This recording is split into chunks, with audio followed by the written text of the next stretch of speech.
¿Es obligatorio el diezmo para los cristianos de hoy? ¿Estamos realmente bajo una ley divina que exige dar el 10% de nuestros ingresos? ¿O hay algo más profundo que tu iglesia tal vez no te ha contado? En Gálatas 5:1 el apóstol Pablo nos exhorta: Cristo nos libertó para que vivamos en libertad. Por lo tanto, manténganse firmes y no se sometan nuevamente al yugo de esclavitud. Esta declaración no solo nos libera de la ley mosaica, sino que también nos invita a examinar con discernimiento prácticas religiosas que hemos heredado sin cuestionar. Hoy exploraremos 3 secretos bíblicos sobre el diezmo que rara vez se enseñan desde el púlpito. Te mostraremos cómo entender el verdadero propósito del diezmo. ¿Qué significa realmente dar para Dios? Y si esta práctica sigue vigente en la era de la gracia. ¿Estás listo para entender lo que Dios tiene reservado para ti respecto a tu generosidad y obediencia? Desde pequeños ya muchos de nosotros crecimos escuchando que debíamos darle a Dios el 10% de todo lo que ganábamos. Algunos lo aprendieron en la escuela dominical, otros desde el púlpito, y no pocos lo sintieron como un mandato inquebrantable, casi como si de ello dependiera la bendición o la maldición sobre sus vidas. Pero ¿alguna vez te has preguntado de dónde viene realmente esa enseñanza? ¿Quién estableció el diezmo y con qué propósito? Lo que pocos saben es que el diezmo no nació como una ley para todos los creyentes de todas las épocas, sino como un sistema diseñado específicamente para un pueblo, en un contexto muy diferente al nuestro. Volver al origen no es una invitación a rechazar el principio de dar, sino una necesidad urgente para comprender lo que Dios verdaderamente espera de nosotros.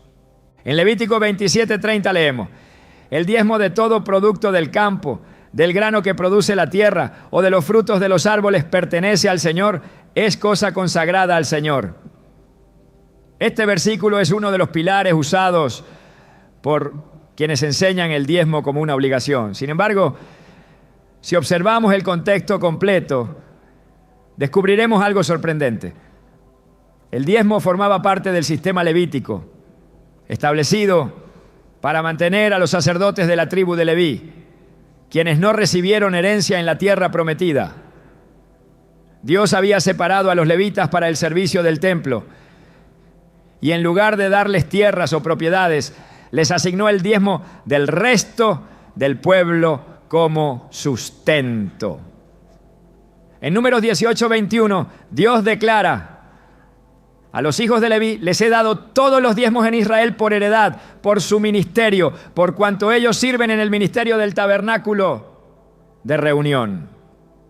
Esto cambia todo, porque el diezmo no era un acto devocional voluntario ni una herramienta para obtener bendiciones personales, sino una obligación dentro de un sistema teocrático y agrícola que buscaba el equilibrio entre las tribus de Israel.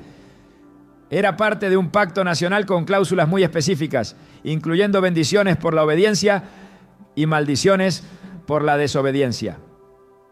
En Deuteronomio 28 encontramos una extensa lista de ambas. Pero, ¿qué ocurre cuando ya no estamos bajo ese pacto? Sigue teniendo vigencia el sistema del diezmo.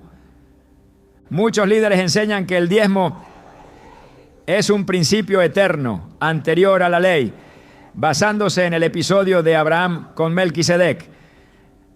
En Génesis 14:20, después de una gran victoria, Abraham entrega el diezmo del botín a este misterioso rey y sacerdote. Pero lo que se olvida mencionar es que Abraham no diezma sus ingresos ni su trabajo. Lo que entrega es parte del despojo de una guerra, una acción única que no vuelve a repetirse y que no fue mandada por Dios, sino una expresión libre de gratitud. En ningún momento se establece ese acto como una obligación para él o sus descendientes. De hecho, ni Isaac ni Jacob son presentados como hombres que practicaran sistemáticamente el diezmo. Jacob, por su parte, sí hace una promesa relacionada con el diezmo en Génesis 28:22. De todo lo que me des, el diezmo lo apartaré para ti. Pero hay que notar que esta promesa nace de un voto personal, condicionado a que Dios le bendiga, le proteja y le traiga de regreso en paz. No se trata de una orden de Dios, sino de un compromiso personal. Y aún así, no hay evidencia bíblica de que Jacob haya cumplido o institucionalizado ese voto en una práctica continua. El diezmo, tal como se implementó de forma sistemática, vino después, cuando Israel ya era una nación con leyes civiles, ceremoniales y religiosas. Y fue parte de esa estructura jurídica, no de una expresión espontánea de fe.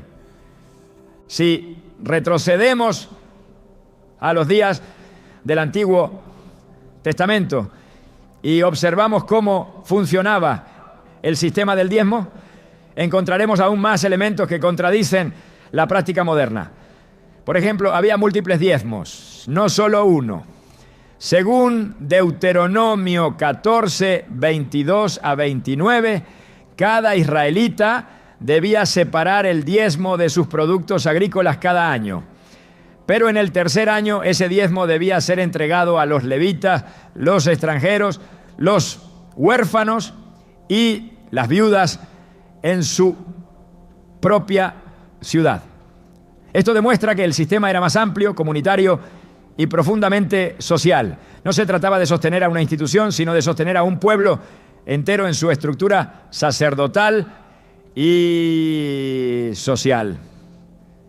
De hecho, en muchos casos, el mismo pueblo comía parte del diezmo como una celebración delante del Señor, en una fiesta de gratitud y comunión. Esto nos muestra que el diezmo bíblico original no era un impuesto para mantener templos lujosos, ni una medida para evaluar la fe de una persona. Era una parte de la vida diaria en un contexto donde la religión, la cultura y la economía estaban fusionadas. Pretender trasladar ese modelo literalmente a nuestra época sin adaptar su propósito es perder de vista el corazón del mensaje. Y sin embargo, eso es lo que ha ocurrido en muchos círculos cristianos modernos. Muchos creyentes sinceros han sido llevados a creer que si no diezman, están robando a Dios. Esta enseñanza suele apoyarse en Malaquías 3:8 a 10, donde Dios pregunta: ¿robará el hombre a Dios? En vuestros diezmos y ofrendas. Y luego promete abrir las ventanas de los cielos si el pueblo vuelve a él. Pero este pasaje no puede interpretarse fuera de su contexto histórico. Dios no está hablando aquí a la iglesia, sino a Israel.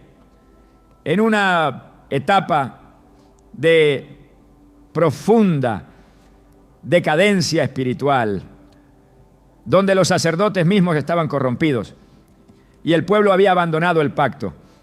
Este llamado es un regreso al orden levítico que ya estaba en vigor, no una nueva instrucción para todos los tiempos.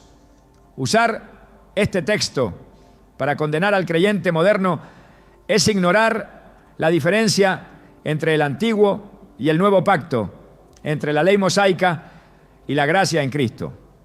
En Hebreos 8:13 el escritor declara: al decir nuevo pacto ha dado por viejo al primero, y lo que se da por viejo y se envejece está próximo a desaparecer. Jesús vino a cumplir la ley, no a perpetuarla, y en él se inauguró una nueva forma de vivir, no basada en el cumplimiento de normas externas, sino en la transformación del corazón. El diezmo, como parte del sistema levítico, también quedó superado por una entrega mucho más profunda, la entrega total de nuestras vidas a Dios. Cuando Jesús se encontró con los fariseos, les reprendió duramente por su hipocresía. En Mateo 23:23 les dice: ¡ay de vosotros, escribas y fariseos hipócritas, porque diezmáis la menta, el eneldo y el comino, y dejáis lo más importante de la ley, la justicia, la misericordia y la fe. Jesús no los felicita por diezmar, sino que los acusa de preocuparse por los detalles mínimos mientras ignoran el peso de la ley. Su énfasis nunca estuvo en las prácticas religiosas vacías, sino en la transformación interna. Si bien menciona el diezmo como parte de la ley vigente en ese momento, también señala que lo más importante había sido dejado de lado. No podemos usar este versículo para justificar una práctica sistemática sin ver lo que Jesús realmente estaba confrontando. Lo que Dios siempre ha buscado es el corazón, no el porcentaje. Desde los tiempos de los profetas Él lo dejó claro. En Isaías 1:11 a 17 Dios dice: ¿para qué me sirve, dice Jehová, la multitud de vuestros sacrificios? No traigáis más vana ofrenda. Luego añade: lavaos y limpiaos, quitad la iniquidad de vuestras obras. Esta es la esencia del mensaje. Dios no se complace en ritos si el corazón está lejos. Y lo mismo ocurre con el diezmo. No se trata de cuánto das, sino de cómo vives. No se trata de si depositas el 10%, sino de si tu vida entera le pertenece a Él. En los primeros siglos de la Iglesia no hay evidencia de que los cristianos practicaran el diezmo como una obligación. Lo que vemos en el libro de los Hechos es algo mucho más radical. En Hechos 4, 32 a 35 se nos dice que la multitud de los que habían creído era de un corazón y un alma, y ninguno decía ser suyo propio nada de lo que poseía, sino que tenían todas las cosas en común. Y más adelante, no había entre ellos ningún necesitado, porque todos los que poseían heredades o casas las vendían y traían el precio de lo vendido. Esta generosidad no era el resultado de una ley impuesta, sino del poder transformador del Espíritu Santo. Esto nos lleva a una verdad esencial. Cuando el corazón es tocado por Dios, no se limita a dar el 10%. Da todo, da tiempo, talento, recursos, amor, compasión, perdón. No por temor a una maldición, sino por gratitud. No para ganar el favor divino, sino porque ya lo ha recibido. Y esa es la gran diferencia entre el antiguo y el nuevo pacto. Volver al origen del diezmo no es destruir su valor, sino restaurar su significado. Es comprender que no fue creado para controlarnos, sino para enseñar principios de generosidad, responsabilidad y cuidado mutuo. Es reconocer que ahora en Cristo no vivimos por imposiciones, sino por convicciones. Y que lo que Dios desea no es una décima parte de nuestras finanzas, sino toda nuestra vida en sus manos. Durante su ministerio terrenal, Jesús habló con claridad sobre muchos aspectos que tocaban la vida del ser humano: el corazón, la fe, el pecado, el perdón, el servicio, la humildad, el reino de Dios y también el dinero.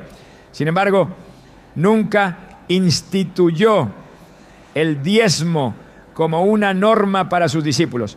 En su enseñanza no hay ningún momento donde se ordene, prescriba o refuerce el diezmo como requisito para entrar en el reino, recibir bendiciones o cumplir con la voluntad del Padre.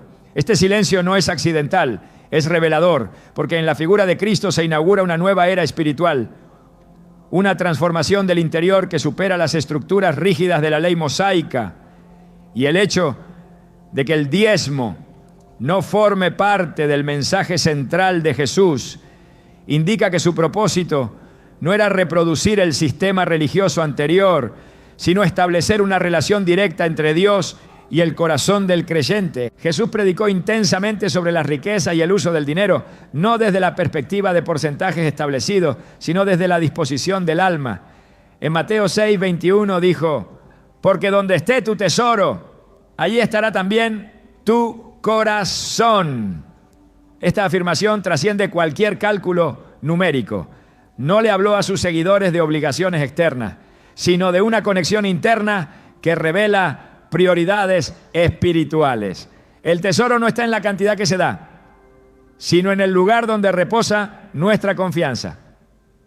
Para Jesús, el problema nunca fue cuánto damos, sino por qué lo damos, desde qué motivación interior y con qué actitud lo hacemos.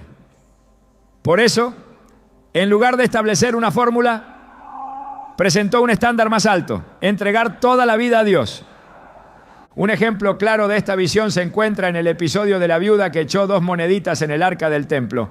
En Marcos 12, 41 a 44, Jesús observa cómo los ricos daban grandes cantidades, pero luego señala a la viuda y declara que ella ha dado más que todos. No porque su suma fuera mayor, sino porque dio todo lo que tenía. Aquí Jesús no alaba una décima parte, sino la entrega total, sincera, sin reservas. En este acto se revela el principio que rige la economía del reino. El valor no está en la cantidad, sino en la medida del sacrificio, en el desprendimiento, en la confianza absoluta en la provisión divina. Otro momento revelador ocurre cuando Jesús llama al joven rico. Este hombre, que había cumplido los mandamientos desde su juventud, se acerca preguntando qué más debía hacer para heredar la vida eterna. En Marcos 10, 21, Jesús le responde: una cosa te falta. Anda, vende todo lo que tienes y dalo a los pobres, y tendrás tesoro en el cielo. Y ven, sígueme. Esta exigencia no está vinculada al diezmo. Jesús no le pidió el 10%, le pidió el todo. Porque en el reino lo que importa no es una fracción legalista, sino la disposición radical del alma para renunciar a todo lo que impida una comunión plena con Dios. El joven se fue triste porque tenía muchas posesiones. Esta escena deja claro que Jesús no busca contribuciones por obligación, sino corazones rendidos por amor. Si el diezmo hubiese sido un elemento esencial de la vida espiritual bajo el nuevo pacto, Jesús lo habría enseñado de forma directa. Pero nunca instruyó a sus discípulos a diezmar, ni en el Sermón del Monte, ni en sus parábolas, ni en sus discursos finales. Lo que sí hizo fue hablar sobre generosidad, sobre dar con alegría, sobre compartir con el necesitado, sobre la imposibilidad de servir a Dios y a las riquezas al mismo tiempo.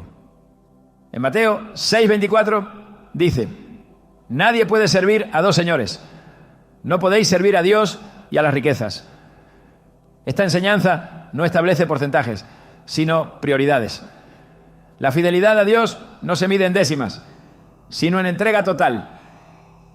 Cuando Jesús denunció a los fariseos, usó el tema del diezmo como un ejemplo de su hipocresía. En Mateo 23:23 declaró: ay de vosotros, escribas y fariseos hipócritas, porque diezmáis la menta, el eneldo y el comino, y dejáis lo más importante de la ley, la justicia, la misericordia y la fe. Algunos han interpretado este versículo como una validación del diezmo, pero en realidad es una denuncia. Jesús los confronta por aferrarse a las minucias externas mientras descuidaban lo que realmente importa. El peso de sus palabras no recae en la práctica del diezmo, sino en el olvido de lo esencial: justicia, misericordia y fe. Esas son las marcas del verdadero discípulo. El enfoque no está en lo que se entrega, sino en el espíritu con el que se vive. La crítica de Jesús revela que las prácticas externas, incluso las correctas, pueden estar vacías si no están acompañadas de una transformación interna. El mensaje del reino fue diseñado para cambiar el corazón, no para imponer rituales. Jesús enseñó que todo lo que damos debe nacer del amor, no de la presión. En Lucas 6:38 dijo: dad y se os dará. Medida buena, apretada, remecida y rebosando, darán en vuestro regazo. Porque con la misma medida con que medís, os volverán a medir. Esta promesa no está sujeta a una ley específica de porcentajes. Es una ley espiritual de reciprocidad basada en la actitud generosa del corazón. Jesús apelaba a una entrega libre, desinteresada, profunda. En ningún momento ató esta promesa a un sistema obligatorio de diezmos. Más bien, habló de una medida espiritual, una forma de vida que da con alegría y sin cálculo. El modelo de vida que Jesús propuso fue radical. No dejó instrucciones sobre templos físicos ni sobre estructuras religiosas complejas. Llamó a sus seguidores a vivir en humildad, en servicio, en desprendimiento. Los envió sin alforja ni bolsa, dependiendo por completo de la provisión divina. En Mateo 19:10 les dijo: no os proveáis de oro, ni plata, ni cobre en vuestros cintos, ni de alforja para el camino, porque el obrero es digno de su sustento. Este principio refleja un estilo de vida opuesto al materialismo. Los discípulos no vivían bajo un esquema financiero sistematizado, sino en una dinámica de fe, donde cada necesidad era suplida por la mano de Dios y cada provisión era compartida entre hermanos. En toda su enseñanza, Jesús nunca estableció el diezmo como obligación. Lo que sí hizo fue exaltar la mayordomía fiel, la entrega generosa, el desapego de las riquezas y la confianza absoluta en el Padre Celestial. En Mateo 6:33 resumió esta visión: buscad primeramente el reino de Dios y su justicia, y todas estas cosas os serán añadidas. En este mandato no hay espacio para el temor económico ni para la manipulación. Solo hay un llamado a poner a Dios por encima de todo. Jesús no delegó a sus seguidores una ley de porcentaje. Les entregó una vida guiada por el Espíritu. Si el diezmo fuera una parte esencial del Evangelio, los evangelios lo repetirían con énfasis, pero no es así. El silencio de Jesús sobre este tema, lejos de ser una omisión, es una declaración. Porque lo que se inauguró con Cristo no fue una repetición del antiguo sistema, sino una nueva forma de vivir, donde cada área del ser humano es rendida por completo al señorío de Dios. Lo que antes era una norma externa, ahora se convierte en una respuesta voluntaria, libre y guiada por una relación viva con el Padre. El mensaje de Jesús rompe con las estructuras religiosas que buscan imponer cargas sin transformar el corazón.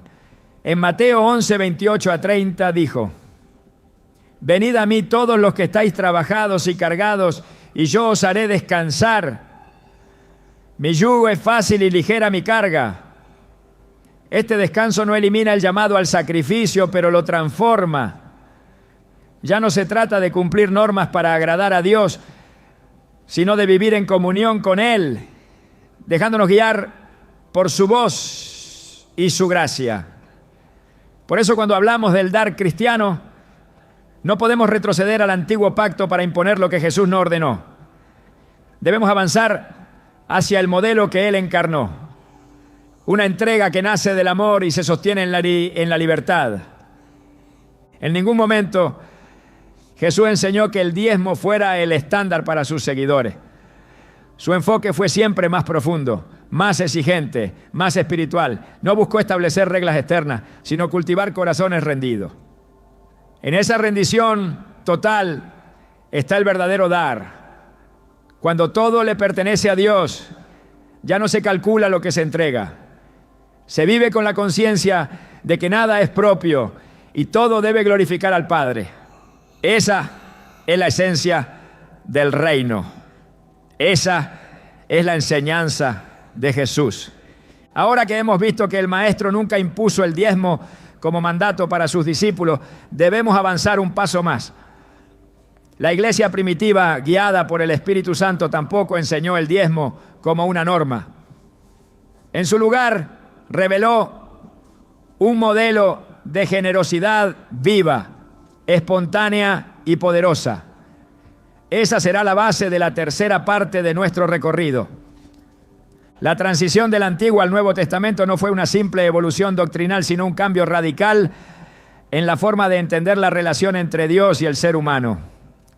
Con la llegada del Espíritu Santo, los discípulos no solo recibieron poder para predicar, sanar y testificar, sino también para vivir una vida completamente guiada desde dentro.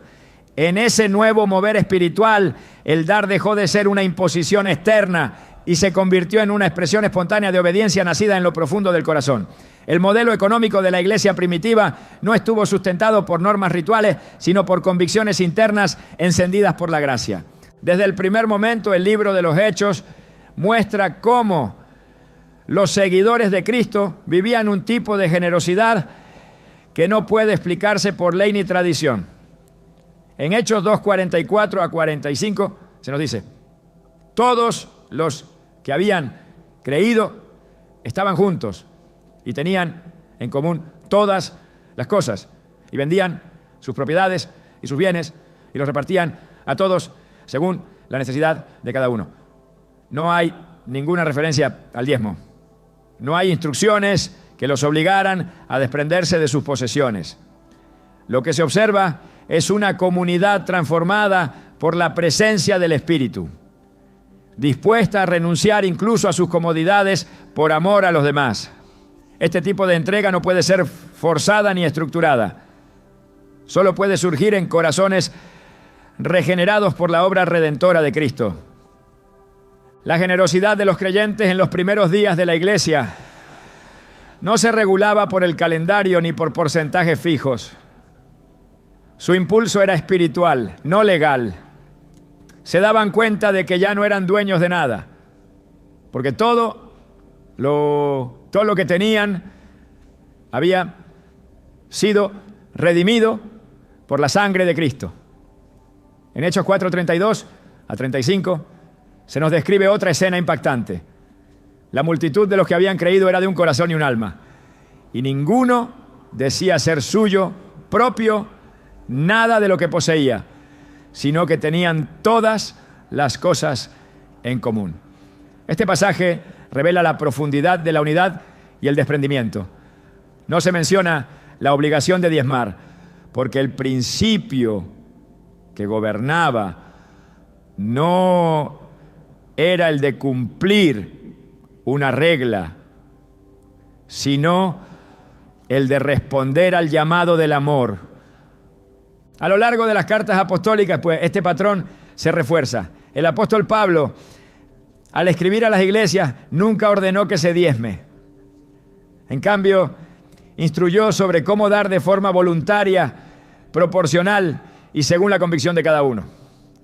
En 2 Corintios 9:7 deja establecido el principio rector de la generosidad cristiana. Cada uno dé como propuso en su corazón, no con tristeza ni por necesidad, porque Dios ama al dador alegre. Esta afirmación es más que un consejo práctico. Es una declaración doctrinal que marca una línea divisoria entre la antigua manera de dar por obligación y la nueva manera de dar por revelación. El dar en el Nuevo Testamento está íntimamente ligado a la libertad espiritual. Pablo no sugiere que la bendición depende de cumplir con un porcentaje, sino de la actitud con la que se entrega. No se trata de satisfacer una cuota impuesta, sino de entrar en una dimensión donde el dar se convierte en una expresión visible de la gracia recibida.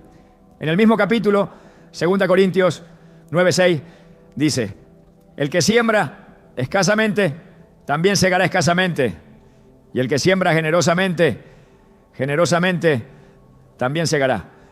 Aquí el énfasis está en la siembra voluntaria, no en el cumplimiento ritual. El sembrador no calcula un impuesto, se deja guiar por la tierra, por el clima, por la fe. Así es el que da conforme al Espíritu. Cuando Pablo instruye a la iglesia de Corinto sobre la colecta para los creyentes necesitados de Jerusalén, lo hace con un lenguaje profundamente espiritual. En 1 Corintios 16:2 les dice: cada primer día de la semana cada uno de vosotros ponga aparte algo, según haya prosperado, guardándolo. para que cuando yo llegue no se recojan entonces ofrendas. No menciona el diezmo, sino un principio adaptado a la realidad personal de cada creyente.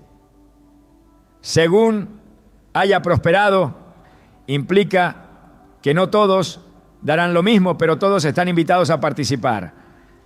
Esta forma de dar no se basa en presión, sino en discernimiento.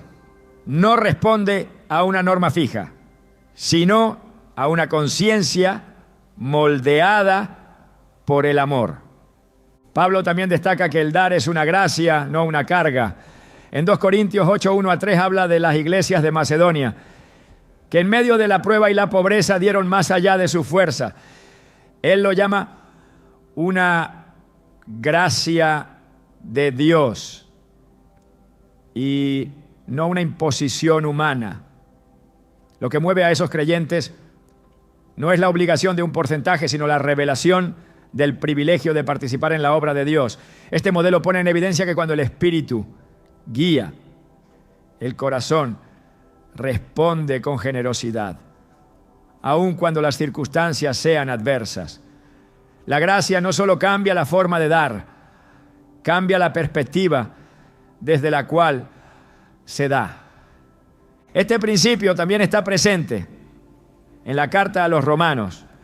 En Romanos 12:1, Pablo exhorta a los creyentes: presentad vuestros cuerpos en sacrificio vivo, santo, agradable a Dios, que es vuestro culto racional. Aunque no está hablando específicamente de dinero, el principio es el mismo. El verdadero culto no consiste en cumplir reglas externas, sino en rendir la vida entera. Dar en este contexto no puede limitarse a un porcentaje. Cuando el cuerpo entero ha sido entregado, todo lo demás queda incluido. Ya no se pregunta cuánto debo dar, sino cuánto de mí ha sido verdaderamente consagrado. La ausencia del diezmo como práctica obligatoria en el Nuevo Testamento no es una omisión, sino una revelación. Significa que lo que antes era símbolo, ahora ha sido sustituido por la realidad espiritual. El sistema levítico requería el diezmo como medio de sostener una estructura física. Pero en Cristo, el templo ya no es de piedra, sino de persona. En 1 Corintios 3:16, Pablo afirma: ¿no sabéis que sois templo de Dios y que el Espíritu de Dios mora en vosotros? Cuando el templo vive dentro de cada creyente, la economía del reino también se mueve desde dentro. El sostenimiento de la obra no depende de una estructura legal, sino de corazones inflamados por la verdad. En ninguna de sus cartas, Pedro, Santiago, Juan ni Judas hacen referencia al diezmo como un mandato para la iglesia. Su silencio coincide con el modelo que Cristo dejó. Lo que enseñan es la importancia de la fe viva, del amor práctico, de la obediencia al Espíritu. En Santiago 2:15-16 se plantea un escenario concreto. Si un hermano o una hermana están desnudos y tienen necesidad del mantenimiento de cada día, y alguno de vosotros les dice: id en paz, calentaos y saciaos, pero no les dais las cosas que son necesarias para el cuerpo, ¿de qué aprovecha? Esta exhortación no se dirige a cumplir un porcentaje, sino a vivir la fe con acciones reales, con respuestas sensibles a las necesidades del prójimo. La generosidad cristiana es contextual, vivencial, y nace de la compasión, no de la imposición. La lógica del reino no se fundamenta en deberes numéricos, sino en la revelación del amor de Dios. En el 1 Juan 3:17 el apóstol escribe: pero el que tiene bienes de este mundo y ve a su hermano tener necesidad y cierra contra él su corazón, ¿cómo mora el amor de Dios en él? Aquí la medida no es el diezmo, sino el corazón. Lo que se evalúa no es el porcentaje, sino la disposición de compartir lo que se tiene cuando se presenta la necesidad. Dar, según la enseñanza apostólica, es el reflejo tangible de una vida que ha sido redimida. No se impone desde afuera, brota desde dentro. El modelo neotestamentario de dar redefine por completo la relación del creyente con sus bienes. Ya no hay distinción entre lo espiritual y lo material. Todo está bajo el señorío de Cristo. En Colosenses 3:17 se dice: y todo lo que hacéis, sea de palabra o de hecho, hacedlo todo en el nombre del Señor Jesús. Esto incluye lo que se ofrece, lo que se guarda, lo que se administra. El cristiano no se guía por porcentajes impuestos, sino por la voz del Espíritu que habita en él. Cada decisión de dar se convierte en un acto de adoración, cada gesto de generosidad en una proclamación del Evangelio. Este nuevo modelo no anula la práctica de dar, sino que la transforma. No se trata de menos entrega, sino de una entrega más completa, más intencional, más profunda. La libertad en Cristo no es una excusa para la negligencia, sino un llamado a la madurez espiritual. Pablo lo resume en Gálatas 5:13. Porque vosotros, hermanos, a libertad fuisteis llamados, solamente que no uséis la libertad como ocasión para la carne, sino servíos por amor los unos a los otros. Esta libertad no desconecta al creyente de la responsabilidad. Al contrario, lo impulsa a dar con mayor generosidad, con mayor sensibilidad y con mayor visión del reino. El patrón que vemos en la iglesia primitiva y en las epístolas no puede ser sustituido por esquemas rígidos. Fue una generación guiada por el Espíritu, no por sistemas. Fue una comunidad movida por el amor, no por normas. Y esa sigue siendo la invitación para nosotros hoy. A vivir bajo la dirección del Espíritu, a dar según lo que Él ponga en nuestro corazón y a confiar en que cada semilla entregada con fe será usada por Dios para bendecir a muchos. Cuando la iglesia da por revelación y no por obligación, se abre la puerta para que la gracia fluya sin restricciones. Cuando el dar nace del corazón y no de la presión, se convierte en un acto profético, en una señal de que el reino ha llegado. El diezmo como estructura fue una sombra, la realidad es Cristo. Y en él cada decisión de dar se convierte en un eco de su entrega suprema. Cuando la verdad es reemplazada por tradición y la revelación es sustituida por sistemas humanos, el resultado es una fe distorsionada que carga al creyente con pesos que nunca fueron diseñados para llevar. En muchos contextos, el diezmo ha dejado de ser una práctica de adoración para convertirse en una herramienta de presión emocional y control espiritual.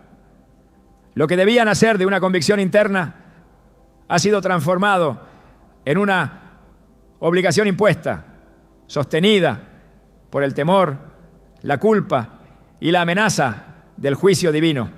Esta distorsión no es nueva. La historia del pueblo de Dios está llena de momentos en los que las estructuras religiosas reemplazaron el corazón del mensaje y el poder se impuso sobre la gracia. Pero cada vez que eso ocurrió, Dios levantó una voz para restaurar el diseño original. La Escritura nos advierte con claridad sobre los líderes que utilizan lo sagrado para beneficio personal. En Ezequiel 34, 2-3, el Señor declara contra los pastores de Israel: ay de los pastores de Israel que se apacientan a sí mismos. ¿No deben los pastores apacentar a las ovejas? Coméis la grosura y os vestís de la lana, la engordada degolláis, mas no apacentáis a las ovejas. Este reclamo no es simplemente una queja contra la negligencia espiritual, sino una denuncia directa contra aquellos que se enriquecen a costa del rebaño, utilizando su posición espiritual para manipular en lugar de servir. Cuando el liderazgo usa el púlpito para exigir y no para edificar, el resultado es una comunidad espiritualmente esclavizada y emocionalmente herida. Uno de los errores más graves en la enseñanza moderna sobre el diezmo es presentar a Dios como un cobrador celestial que bendice solo si se paga una cuota. Se cita constantemente Malaquías 3:10 como una amenaza. Traed todos los diezmos al alfolí y probadme ahora en esto, si no os abriré las ventanas de los cielos. Pero se ignora el contexto histórico y profético del pasaje. Dios no estaba hablando a la iglesia del nuevo pacto, sino a una nación que había quebrantado un pacto específico en una época donde los sacerdotes habían corrompido el culto y el pueblo se había apartado de su identidad espiritual. El reclamo de Dios no era por el dinero, sino por el abandono de la justicia y la integridad. Usar este texto para infundir miedo es torcer la intención original del mensaje. Cuando el mensaje del diezmo se presenta como un requisito absoluto para la bendición, se produce una falsa espiritualidad donde la generosidad se convierte en transacción y la obediencia en negocio. Esta visión comercializa la fe y transforma la relación con Dios en una relación de mercado. Si doy, recibo. Si no doy, pierdo. Esta no es la economía del reino. Jesús enseñó que el Padre hace salir el sol sobre buenos y malos y que su provisión no está condicionada por una fórmula matemática, sino por su naturaleza generosa.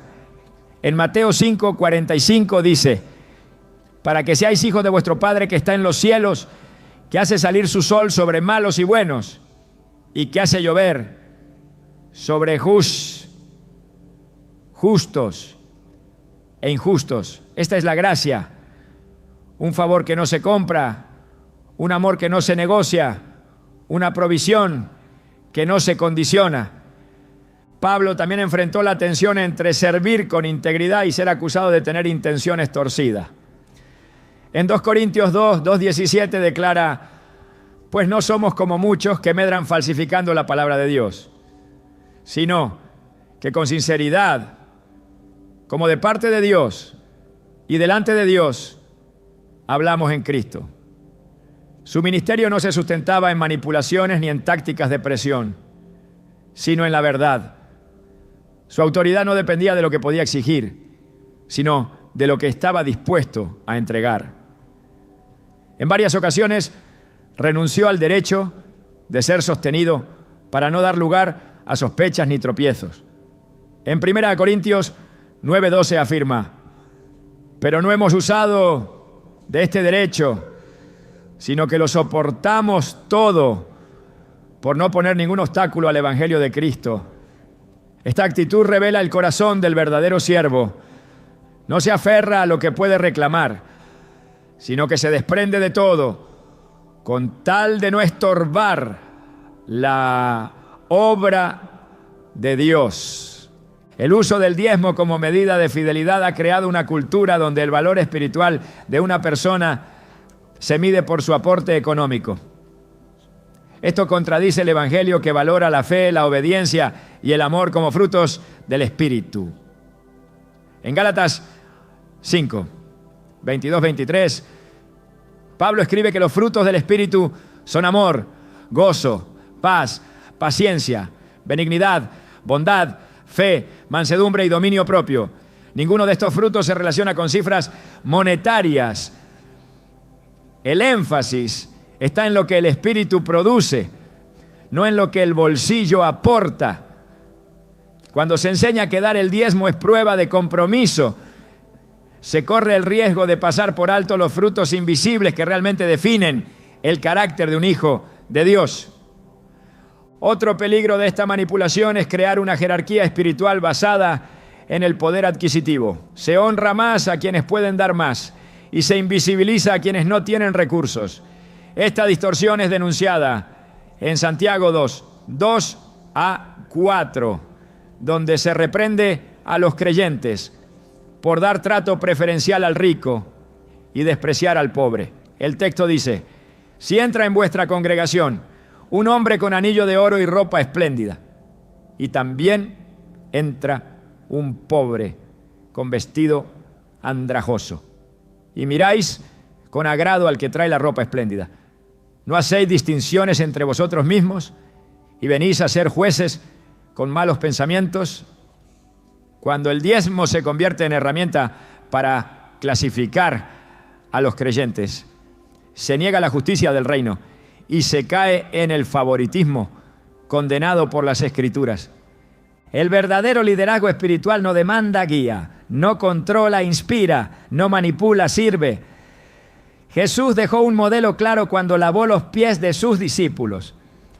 En Juan 13, 14, 15 dijo: pues si yo, el Señor y el Maestro, he lavado vuestros pies, vosotros también debéis lavaros los pies los unos a los otros, porque ejemplo os he dado. El pastor que utiliza el mensaje del diezmo para generar temor o dependencia está contradiciendo el ejemplo del Maestro. La autoridad en el reino no se ejerce desde el poder, sino desde el servicio. No se basa en lo que se puede extraer del pueblo, sino en lo que se está dispuesto a sacrificar por él. Cuando el pueblo de Dios es instruido a dar por revelación, el resultado es libertad. Pero cuando se le presiona a dar por imposición, el resultado es esclavitud. El apóstol Pablo, al escribir a los Gálatas, les advierte contra los que quieren regresar a las reglas del pasado. En Gálatas 5:1 declara: estad pues firmes en la libertad con que Cristo nos hizo libres, y no estéis otra vez sujetos al yugo de esclavitud. Esta libertad no es anarquía, es madurez espiritual. No niega el llamado a la generosidad, lo profundiza. No rechaza el dar, lo eleva a una dimensión donde cada acto de entrega nace del amor, no de la coacción. La iglesia que manipula el mensaje del diezmo para obtener control pierde autoridad espiritual. Puede ganar dinero, pero pierde la presencia. Puede construir templos, pero no forma discípulos. Puede llenar auditorios, pero vacía corazones. La fidelidad no se mide por lo que se exige, sino por lo que se modela. La comunidad cristiana debe ser un espacio donde la verdad se enseña con integridad, donde la fe no se condiciona a la economía y donde cada miembro es valorado por lo que es en Cristo, no por lo que puede aportar. El problema no está en enseñar principios de mayordomía, sino en imponer normas que Cristo no instituyó. La manipulación comienza cuando se presentan mandatos humanos como ordenanzas divinas. Jesús denunció esto con dureza en Mateo 15:9.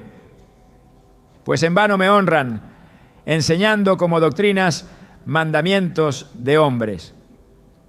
Cuando el mensaje del diezmo se eleva al nivel de doctrina esencial, se está reemplazando la palabra viva por estructuras que carecen de respaldo apostólico. El resultado es una iglesia que vive en temor, no en libertad, que da por obligación, no por revelación, que sirve por miedo, no por amor. El Espíritu Santo no manipula, convence, no amenaza, ilumina, no obliga, transforma. Por eso, cuando una enseñanza espiritual se sostiene en el miedo, se debe examinar su origen. En 2 Timoteo 1:7, Pablo afirma: porque no nos ha dado Dios espíritu de cobardía, sino de poder, de amor y de dominio propio. El mensaje del reino produce poder interior, no dependencia externa. Cultiva un amor que actúa, no un temor que paraliza. Despierta dominio propio, no sumisión ciega.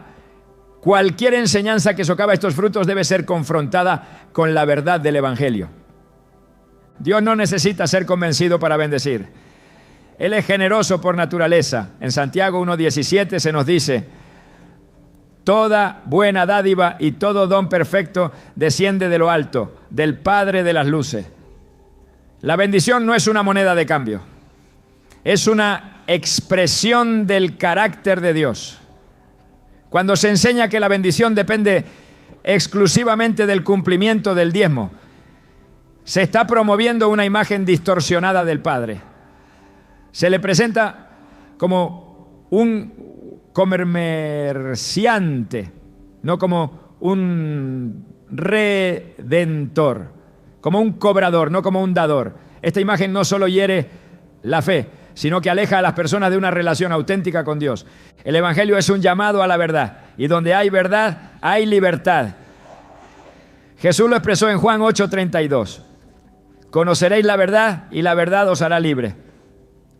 La verdad libera del engaño, del temor y de las cargas impuestas por sistemas humanos. Libera del legalismo y de la manipulación. Libera para vivir por fe, para dar por convicción, para servir con gozo. La verdad revela que en Cristo no hay necesidad de comprar el favor divino, porque ese favor ya fue entregado gratuitamente en la cruz. El verdadero mensaje del reino no se impone, se revela, y cuando es revelado, transforma. El llamado hoy no es a abandonar la generosidad, sino a purificar su motivación, a dejar atrás la estructura que obliga y abrazar la voz que guía. Porque cuando el dar fluye del Espíritu, produce gozo, libertad y plenitud. Y donde hay libertad, hay presencia. Donde hay presencia, hay transformación. Y donde hay transformación, el reino avanza sin necesidad de imposición. El mensaje de Jesús nunca fue de mínimos. Su llamado no se limitó a un cumplimiento externo ni a una serie de requisitos para alcanzar lo justo. Cristo siempre apuntó al todo, a una entrega sin reservas, a un corazón tan transformado por el amor de Dios que no pregunta cuánto debe dar, sino cuánto más puede entregar. Cuando el corazón ha sido renovado por la gracia, el diezmo ya no es un techo, sino apenas el piso de una vida de generosidad. Los primeros cristianos no necesitaban que nadie les impusiera un porcentaje. Ellos entendieron por revelación que todo lo que tenían ya no les pertenecía. En Hechos 4:34 a 35, el testimonio de aquella comunidad es contundente. No había entre ellos ningún necesitado, porque todos los que poseían heredades o casas las vendían y traían el precio de lo vendido y lo ponían a los pies de los apóstoles, y se repartía a cada uno según su necesidad. Aquellos hombres y mujeres no dieron un diezmo, no calcularon cuánto debían guardar, vendieron posesiones, soltaron su seguridad material, ofrecieron su sustento. No lo hicieron por presión, lo hicieron porque habían sido tocados por el fuego del Espíritu. La transformación del corazón no produce una actitud de retención, sino de entrega. Cuando el Espíritu entra, el ego sale. La generosidad es una consecuencia natural de una vida habitada por Dios. La ley exigía una décima parte. La gracia, en cambio, despierta una respuesta proporcional al amor recibido. No se trata de una fórmula, se trata de una vida rendida. Y donde hay rendición verdadera, hay libertad para dar sin límites. Jesús dijo en Lucas 6:38, dad y se os dará.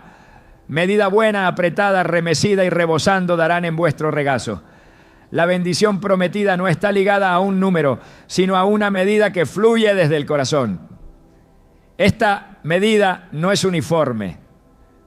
Cada uno da según lo que ha recibido. Y quien ha recibido abundantemente de la misericordia no puede responder con reservas. Dar más del diezmo no es una obligación, es una consecuencia de haber visto al Dios que no escatimó a su propio Hijo. Pablo enseñó este principio con claridad a los corintios. En 2 Corintios 9, 6 a 7 escribió: el que siembra escasamente también segará escasamente, y el que siembra generosamente, generosamente también segará. Cada uno dé como propuso en su corazón. La siembra no está limitada a una décima parte. No se trata de cumplir con una cuota. Se trata de entrar en la economía del reino, donde la generosidad genera fruto y la fe produce abundancia. La semilla que se planta con fe será multiplicada por la mano de Dios. Y quien entiende esto deja de dar por obligación y comienza a sembrar por revelación. Dar más que el diezmo no es un acto heroico, es la respuesta lógica de un corazón agradecido.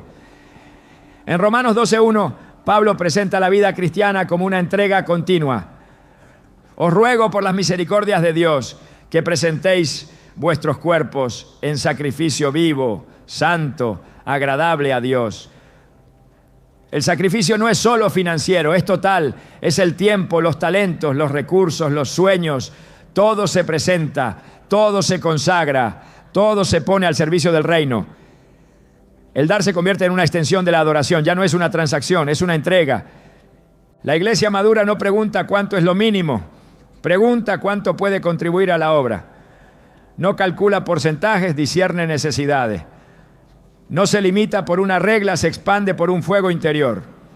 En Filipenses 4:17, Pablo reconoce el aporte de la iglesia de Filipo, pero aclara algo crucial. No es que busque dádivas, sino que busco fruto que abunde en vuestra cuenta. La motivación no es la necesidad económica del apóstol, es la oportunidad espiritual del creyente.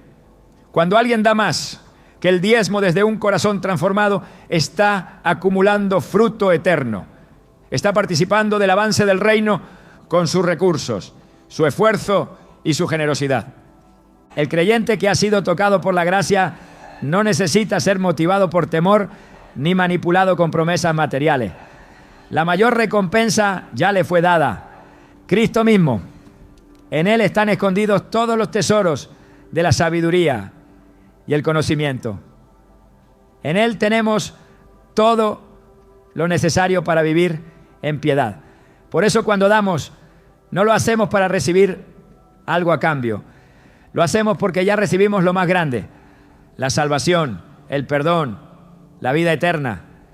En 1 Timoteo 6:17-19, Pablo exhorta a los ricos en este siglo a que no pongan su esperanza en las riquezas, sino en Dios. Luego les dice que hagan bien, que sean ricos en buenas obras, dadivosos, generosos, atesorando para sí buen fundamento para lo porvenir. La verdadera riqueza no está en acumular, sino en sembrar, no en retener, sino en compartir. Quien ha sido iluminado por esta verdad no limita su entrega, la expande, la diversifica, la convierte en estilo de vida. El dar, cuando fluye desde un corazón transformado, se vuelve espontáneo, constante y alegre. No espera campañas ni colectas, no necesita sermones que presionen. Nace de una conciencia continua de mayordomía. Todo lo que soy, todo lo que tengo, le pertenece al Señor. Esta actitud no depende del monto, depende de la disposición. Jesús elogió a la viuda que dio 2 monedas porque dio todo lo que tenía. En Marcos 12:44 se explica. Todos han echado de lo que les sobra, pero esta, de su pobreza, echó todo lo que tenía, todo su sustento. Dar más que el diezmo no es una cuestión de cantidad absoluta, sino de entrega total. El reino no se construye con cifras, no, sino con corazones. Y un corazón que ha sido redimido no pone límites a su generosidad. No teme quedarse sin recursos porque sabe quién es su fuente. No se reserva para después porque vive en el ahora de la obediencia.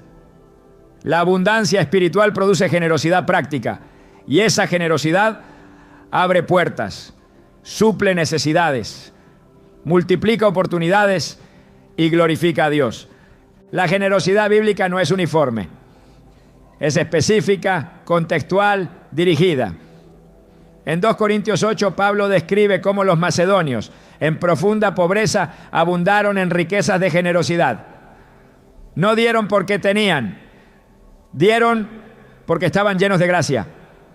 Y luego dice algo revelador en el versículo 5. No como lo esperábamos, sino que asimismo se dieron primeramente al Señor y luego a nosotros, por la voluntad de Dios. Aquí está el secreto. Antes de entregar bienes, entregaron su ser. Y cuando alguien se entrega por completo, el resto fluye con naturalidad. Dar más que el diezmo no es una estrategia financiera, es una manifestación del reino, es el fruto de una mente renovada, es la respuesta de un corazón agradecido, es la acción visible de una fe invisible. No hay necesidad de coerción, no hay espacio para la retención. La transformación interior produce un estilo de vida donde dar es parte del respirar espiritual. Porque donde está el Espíritu del Señor hay libertad. Y esa libertad incluye la libertad para dar sin reservas. Cristo no dio el diezmo de su sangre, lo dio todo. No ofreció una parte de sí mismo, se entregó por completo. Y quienes han sido alcanzados por ese sacrificio no viven a medias. No aman a medias, no sirven a medias, no dan a medias. La entrega de Cristo se convierte en el patrón y bajo ese patrón el diezmo se queda corto, no como algo incorrecto, sino como algo insuficiente para expresar la magnitud de la gratitud. La iglesia que ha sido transformada no espera ser estimulada para dar, busca oportunidades para bendecir, no necesita incentivos externos, está impulsada por una llama interna, no calcula cuánto le queda después de dar. Se goza en participar del milagro de ver vidas restauradas, familias sostenidas, ministerios fortalecidos y naciones alcanzadas. Dar más que el diezmo no es una carga, es un privilegio. Es un llamado, es una respuesta natural al amor sobrenatural de Dios. La cultura del reino redefine el concepto de suficiencia. En 2 Corintios 9:8 Pablo declara: y poderoso es Dios para hacer que abunde en vosotros toda gracia, a fin de que teniendo siempre en todas las cosas todo lo suficiente, abundéis para toda buena obra. Esta es la lógica del reino. Se da con generosidad y Dios se encarga de suplir con abundancia. No se da para recibir, pero se recibe porque se ha dado. No se confía en la recompensa, se confía en el dador. Y quien confía en el dador nunca teme dar de más.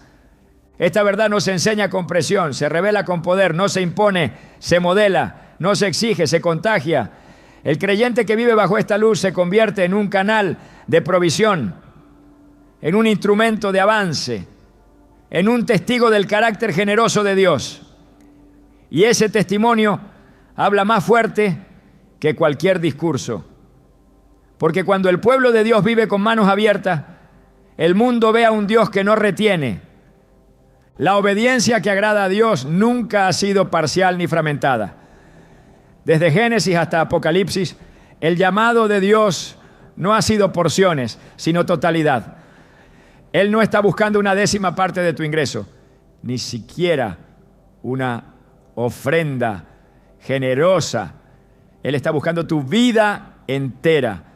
La historia bíblica no gira en torno a lo que los hombres pueden dar, sino a lo que están dispuestos a rendir. En Romanos 12:1, Pablo ruega: presentad vuestros cuerpos en sacrificio vivo, santo, agradable a Dios, que es vuestro culto racional. No se refiere a una práctica ceremonial, sino a una entrega integral. Todo lo que eres, todo lo que tienes, todo lo que planeas, se convierte en altar. Cuando Jesús llamó a sus discípulos, no les pidió ofrendas. Les pidió que dejaran todo y lo siguieran. Mateo dejó su mesa de recaudación. Pedro soltó sus redes. Ninguno fue condicionado por un sistema de cuotas. Fueron transformados por un encuentro. Esa es la verdadera obediencia, la que nace del corazón y se sostiene en la comunión. Dios no quiere lo que puedes ofrecerle desde la obligación, quiere lo que puedes entregar desde la fe. En el 1 Samuel 15:22 el profeta pregunta: ¿se complace Jehová tanto en los holocaustos y víctimas como en que se obedezca a las palabras de Jehová? Ciertamente el obedecer es mejor que los sacrificios, Este principio derrumba cualquier sistema religioso que priorice la forma sobre el fondo. No es la cantidad lo que impresiona a Dios, sino la disposición del alma. No es lo visible lo que Él evalúa, sino lo secreto del corazón. El verdadero sacrificio es la obediencia, incluso cuando no es comprendida por los hombres, incluso cuando exige más que un diezmo, incluso cuando exige todo. Jesús no murió por nuestro dinero, murió por nuestras almas, y quien ha sido rescatado por esa sangre no puede vivir a medias, no puede dividir su fe entre lo que retiene y lo que entrega. En Lucas 14:33, Jesús dijo: cualquiera de vosotros que no renuncia a todo lo que posee no puede ser mi discípulo. Este no es un llamado extremo, es el estándar del reino. La obediencia no es negociable porque la cruz no lo fue. Dios no está esperando una transferencia bancaria, está esperando una vida rendida, un corazón que diga: aquí estoy, Señor, todo lo que tengo es tuyo, todo lo que soy te pertenece. Esta es la ofrenda que Él no rechaza, no porque sea costosa, sino porque es sincera, no porque sea grande en valor humano, sino porque nace de un espíritu obediente. En este camino, dar es solo una expresión más de la obediencia total. No es el centro, es la consecuencia. Y cuando se vive así, no se necesita que nadie imponga reglas. El Espíritu guía, la gracia capacita y la obediencia se vuelve el lenguaje más alto de adoración. Porque Dios no quiere tu dinero, quiere tu obediencia completa. El diezmo, tal como se ha enseñado por generaciones, ha producido una fuerte división entre lo que damos y lo que somos. Por mucho tiempo se ha tratado de separar la generosidad de la identidad, como si fueran dos cosas distintas. Pero en el reino de Dios no existe esa dicotomía, porque cuando se comprende la obra de Cristo, dar deja de ser una acción aislada y se convierte en una extensión de lo que eres. Y esta es la clave que muy pocos han enseñado. No fuimos llamados solo a dar una parte de lo que poseemos. Fuimos llamados a convertirnos en una expresión viva de generosidad encarnada. No se trata de cuánto dinero entregas, sino de en quién te estás transformando a través de lo que entregas. La generosidad bíblica no comienza en la billetera, comienza en la mente, en la forma en la que ves tu vida, en la conciencia de que ya no te pertenece. Porque cuando sabes que has sido comprado por precio, no puedes seguir pensando como dueño. Lo entregas todo porque sabes que todo lo que tienes está en manos de aquel que nunca falla. Por eso dar no es un acto que se repite semanalmente en un culto. Es una vida que se ofrece a diario como semilla en el reino. El diezmo, entonces, no es el final del camino, ni siquiera el comienzo. Es apenas una estación en un viaje mucho más profundo. El viaje hacia una vida irreversiblemente entregada. Y cuando una vida es entregada, se convierte en un testimonio. No un testimonio para que otros admiren, sino para que otros despierten. Una iglesia que ha sido liberada de estructuras impuestas y ha entrado en la dinámica del dar por revelación, ya no necesita motivaciones externas. Camina con el corazón encendido por el fuego de la verdad. Ya no calcula si debe dar antes o después de impuestos, si debe hacerlo en efectivo o en transferencia. Su única pregunta es: ¿cómo puedo reflejar mejor el amor que me salvó? Esa es la pregunta que transforma cualquier conversación sobre finanzas en una conversación sobre fe. Y es ahí donde la iglesia vuelve a ser peligrosa para el infierno. Cuando deja de depender de fórmulas y vuelve a depender del Espíritu. Cuando abandona las viejas estructuras y camina en la frescura de la obediencia. Cuando deja de decir: esto es mío, y empieza a vivir: todo es tuyo, Señor. Esa iglesia no solo sostiene templos, sostiene familias, comunidades, generaciones.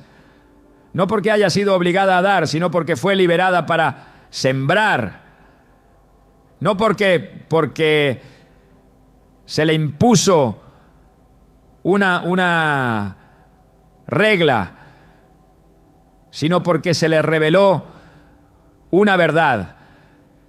El diezmo como sistema ha sido debatido, defendido, distorsionado, pero el llamado de Dios nunca ha sido al sistema, ha sido al corazón, porque el que tiene el corazón tiene todo lo demás. Y cuando ese corazón entiende quién es, no necesita otra ley. Vive para dar, vive para servir, vive para reflejar al único que lo dio todo primero. Así es como termina el debate, no con argumentos, con transformación, no con una cantidad, con una identidad. Porque cuando el creyente descubre qué es la ofrenda, ya no necesita instrucciones para entregar, solo necesita caminar con aquel que lo entregó todo.